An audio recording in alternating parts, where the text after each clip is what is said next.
Actus Reus is the Latin term for the criminal act, the act that underlies a crime.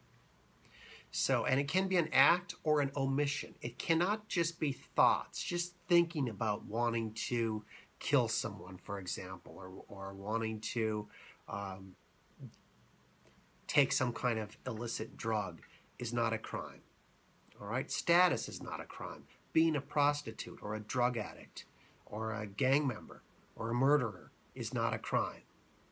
Okay, it's the act or omission. Typically, it's going to be the act, and I think that's what you can all probably relate to. Someone punches someone in the face, and that's probably going to be a crime of battery, right? But there are also omissions, and typically the omissions arise where there's a duty. I'm laughing because my dog is drinking water in the background, so what can I do? He seems to start whenever I start recording. But anyway, so an omission can be a criminal act where there's a duty to act and the person neglects that duty. So, for example, not paying your taxes. Or maybe you're a parent of a little baby and you put the baby in the bathtub and then you just take off and go watch TV while the baby drowns. Okay? You didn't drown the baby. You didn't actually push him or her under the water, but your omission showed a neglect of a duty that you have as a parent to take care of the child, right? So that's where an omission can be equivalent to an act.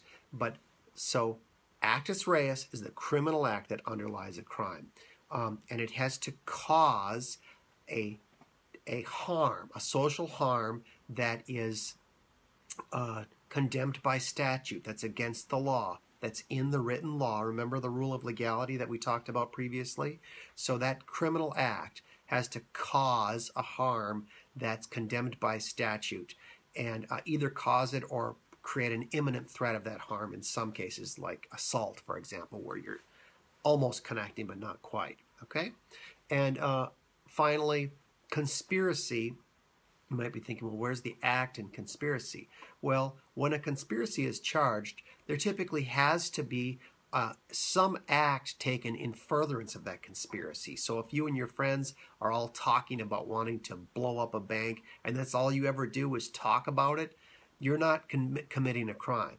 But if you talk about it and plan out who's going to buy what, who's going to get the guns and the masks and whatever else you're going to use, and then someone goes and does some of that, purchases the explosives or the guns or something like that, that's where you could have a conspiracy. Why? Because there was an act taken in furtherance of that conspiracy.